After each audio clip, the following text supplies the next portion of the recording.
ಎಲ್ಲ ಹೊಸ ವರ್ಷದ ಶುಭಾಶಯಗಳು, ಸಂಕ್ರಮಣದ ಶುಭಾಶಯಗಳು ಕೂಡ. ಇವತ್ತಿನ ಪತ್ರಿಕಾ ಪರಿಷತ್ ಕರೀತಕ್ಕಂಥ ಉದ್ದೇಶ ಇಷ್ಟೇ. ನಾಳೆ ಸನ್ಮಾನ್ಯ ಮುಖ್ಯಮಂತ್ರಿಗಳು ಬಿಜಾಪುರ ಜಿಲ್ಲೆಗೆ ಬರ್ತಾ ಇದ್ದಾರೆ. ಅವ್ರನ್ನ ಹೃತ್ಪೂರ್ವಕವಾಗಿ ಸ್ವಾಗತ ಮಾಡೋದ್ರ ಜೊತೆಗೆ ಅವರು ಒಂದು ಅವಿಸ್ಮರಣೀಯ ಕೊಡುಗೆಯನ್ನು ಬಿಜಾಪುರ ಜಿಲ್ಲೆ ಕೊಟ್ಟಿದ್ದಾರೆ. ಬಹುದಿನಗಳ ಎಲ್ಲ ಬಿಜಾಪುರ ಜಿಲ್ಲೆಯ ವಿವಿಧ ಸಂಘಟನೆಗಳ ಹೋರಾಟಕ್ಕೆ ಮನ್ನಣೆ ಕೊಟ್ಟು ಅವರ ಬೇಡಿಕೆಯನ್ನು ಈಡೇರಿಸ್ತೀನಿ ಅನ್ನತಕ್ಕಂಥ ಭರವಸೆ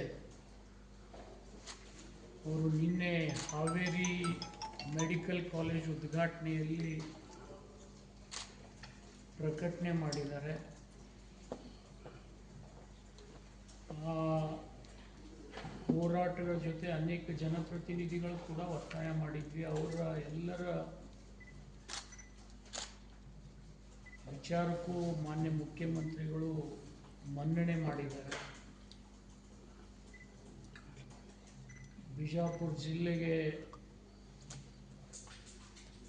ಬರೋಕ್ಕಿಂತ ಪೂರ್ವದಲ್ಲಿ ಅತಿ ದೊಡ್ಡ ಕೊಡುಗೆಯನ್ನು ಕೊಡೋದ್ರ ಜೊತೆಗೆ ನಿಮ್ಗೆ ಹೇಳ್ಬೇಕಂದ್ರೆ ಅತಿ ದೀರ್ಘಕಾಲ ಮುಖ್ಯಮಂತ್ರಿಯಾಗಿ ಬಿಜಾಪುರಿಗೆ ಮೊದಲೇ ಬಾರಿಗೆ ಬರುವಾಗ ಇಂಥ ದೊಡ್ಡ ಕೊಡುಗೆಯನ್ನು ಅವ್ರು ಕೊಟ್ಟಿದ್ದಾರೆ. ಅವರಿಗೆ ಜಿಲ್ಲೆಯ ಎಲ್ಲ ಜನಪ್ರತಿನಿಧಿಗಳ ವತಿಯಿಂದ, ವಿವಿಧ ಸಂಘಟನೆಗಳ ವತಿಯಿಂದ ಮತ್ತು ಹೋರಾಟದಲ್ಲಿ ಜಿಲ್ಲೆಯಲ್ಲಿ ಮೆಡಿಕಲ್ ಕಾಲೇಜ್ ಆಗಬೇಕಂತಕ್ಕಂಥ ಹೋರಾಟದ ಹೆಸರಿನಡಿ ಅನೇಕ ಸಂಘಟನೆಗಳು ಇವತ್ತು ಬಾರ್ ಅಸೋಸಿಯೇಷನ್ ಆದಿಯಾಗಿ ಎಲ್ಲ ವೈದ್ಯರು ಕೂಡ ಇದಕ್ಕೆ ಬೆಂಬಲ ಸೂಚಿಸಿದರು. ಅವರೆಲ್ಲರಿಗೆ ಕೃತಜ್ಞತೆಯನ್ನು ಸಲ್ಲಿಸ್ತೀನಿ. ಮಾನ್ಯ ಮುಖ್ಯಮಂತ್ರಿಗಳು ಈ ಮೆಡಿಕಲ್ ಕಾಲೇಜ್ ಮಾಡೋದ್ರಿಂದ ಸರ್ಕಾರಕ್ಕೆ ಹೆಚ್ಚಿನ ಭಾರ ಆಗೋದಿಲ್ಲ. ಕಾರಣ ಇಷ್ಟೇ, ಒಂದೊಂದು ಜಿಲ್ಲೆಯಲ್ಲಿ ಒಂದೊಂದು ಮೆಡಿಕಲ್ ಕಾಲೇಜ್ ಮಾಡೋದ್ರಲ್ಲಿ ಯಾರು 500 ಕೋಟಿ ಮಾಡಿದ್ದಾರೆ, ಯಾರು 700 ಕೋಟಿ ಮಾಡಿದ್ದಾರೆ, ಯಾರು 600 ಕೋಟಿ ಮಾಡಿದ್ದಾರೆ. ನಮ್ಮಲ್ಲಿ ಅತ್ಯಂತ ಕಡಿಮೆ ಖರ್ಚಿನಲ್ಲಿ ಈ ಆಸ್ಪತ್ರೆ ಈ ಕಾಲೇಜ್ ನಿರ್ಮಾಣ ಆಗ್ತದೆ. ಕಾರಣ ಇಷ್ಟೇ, ಹಿಂದೆ ಇಲ್ಲಿ ಸೂಪರ್ ಸ್ಪೆಷಾಲಿಟಿ ಆಸ್ಪತ್ರೆಯನ್ನು ಮಾಡಿದ್ದೀವಿ. ಹುದ್ದೆಗಳ ಮಂಜೂರಾತಿ ಕೂಡ ಇತ್ತೀಚೆಗೆ ತಗೊಂಡಿದ್ವಿ. MCH ನಾನಿದ್ದಾಗೆ 100 ಬೆಡ್ಡಿಂದ ಇದ್ದಿದ್ದನ್ನು 150ಕ್ಕೆ ಮೇಲ್ದರ್ಜೆಗೇರಿಸಿದ್ವಿ. ಟ್ರೋಮಾ ಸೆಂಟರನ್ನು ಮಾಡಿದ್ದೀವಿ. ಇಲ್ಲಿ ಬೇಕಾಗಿದ್ದು ಭಾಳ ಏನಿಲ್ಲ, 4 ಲಕ್ಷ ಕೋಣೆಗಳು ಬೇಕು, ಒಂದು ಆಡಿಟೋರಿಯಂ ಬೇಕು, 2 ಎಕ್ಸಾಮಿನೇಷನ್ ಹಾಲ್ ಬೇಕು. ಇಷ್ಟಾದರೆ ನಾವು 150 ಸೀಟ್ನಿಂದ ಪ್ರಾರಂಭ ಮಾಡಿ 200-250 ಸೀಟ್ಗಳವರೆಗೆ ಮೆಡಿಕಲ್ ಕಾಲೇಜನ್ನು ನಡೆಸ್ಬೋದು. ಜೊತೆಗೆ ಇಲ್ಲಿ BSc ನರ್ಸಿಂಗ್ ಮಾಡಿದ್ದೀವಿ, MSc ನರ್ಸಿಂಗ್ ಮಾಡಿದ್ದೀವಿ.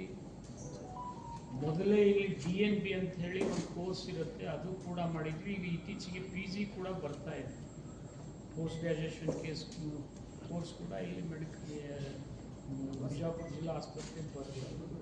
ಈ ಹಿನ್ನೆಲೆಯಲ್ಲಿ ಹೆಚ್ಚಿಗೇನು ಭಾರ ಇಲ್ಲದೆ ಕೇವಲ 4 ಲಕ್ಷ ಕೋಣೆಗಳು, 1 ಅಥವಾ 2 ಆಡಿಟೋರಿಯಮು, 2 ಎಕ್ಸಾಮಿನೇಷನ್ ಹಾಲ್ ಆದರೆ ನಾವು ಫೈನಲ್ MBBS ವರೆಗೆ ಇಲ್ಲಿ ಕಾಲೇಜನ್ನು ಪ್ರಾರಂಭ ಮಾಡ್ತಕ್ಕಂಥ ಅವಕಾಶ ಇದೆ. ಇದರಿಂದ ಬಿಜಾಪುರ ರೋಗಿಗಳಿಗೆ ಇನ್ಮೇಲೆ ಸಾಂಗ್ಲಿ, ಮಿರಜ್, ಸೋಲಾಪುರ ಹೋಗ್ತಕ್ಕಂಥದ್ದು ತಪ್ಪದೆ. ಜೊತೆಗೆ ಕ್ಯಾನ್ಸರ್ ಆಸ್ಪತ್ರೆ ಕೂಡ ನಾನು ಅಡಿಗಲ್ ಹಾಕಿದ್ದೀನಿ, ದುಡ್ಡು ಕೊಟ್ಟಿದ್ದೆ, ಅದು ಅರ್ಧಂಬರ್ಧ ಆಗಿದೆ. ಅದನ್ನು ಪೂರ್ತಿ ಮಾಡಿದರೆ ನಮಗೆ ಇನ್ಯಾವುದೇ ಜರೂರತ್ತಿಲ್ಲ. ಇಷ್ಟರ ಮೇಲೆ ನಮ್ಮ ಮೆಡಿಕಲ್ ಕಾಲೇಜ್ ಅತ್ಯಂತ ಕಡಿಮೆ ಖರ್ಚದಲ್ಲಿ, ಏನು ರಾಜ್ಯದಲ್ಲಿ ಏನು ಖರ್ಚು ಮಾಡಿದರೆ ಎಲ್ಲ ಬೇರೆ ಬೇರೆ ಮೆಡಿಕಲ್ ಕಾಲೇಜ್ ಅದರ ಅರ್ಧದಷ್ಟು ಇಲ್ಲ, ಅರ್ಧಕ್ಕಿಂತ ಕಡಿಮೆ ಹಣದಲ್ಲಿ ಬೇರೆ ಕಡೆ 500 ಕೋಟಿ ಖರ್ಚು ಮಾಡಿ ಕಾಲೇಜ್ ಮಾಡಬೇಕಾಗ್ತದೆ. ನಮ್ಮಲ್ಲಿ ಭಾಳ 100-150 ಕೋಟಿಯಲ್ಲಿ ಈ ಎಲ್ಲ ಸವಲತ್ತುಗಳನ್ನು ನಾವು ಸೃಷ್ಟಿ ಮಾಡಲಿಕ್ಕೆ ಅದನ್ನು ಮಾನ್ಯ ಮುಖ್ಯಮಂತ್ರಿಗಳು ನಾಳೆ ಪುನರುಚ್ಚಾರ ಮಾಡಬಹುದು ಮತ್ತು ಅವ್ರು ಕೊಟ್ಟಿರ್ತಕ್ಕಂಥ ಈ ಕೊಡುಗೆಗೆ ಇಡೀ ಬಿಜಾಪುರ ಜಿಲ್ಲೆ ಜನಪ್ರತಿನಿಧಿಗಳ ವತಿಯಿಂದ, ಸಂಘಟನೆಗಳ ವತಿಯಿಂದ ಅವರಿಗೆ ಕೃತಜ್ಞತೆಯನ್ನು ಸಲ್ಲಿಸ್ತೀನಿ.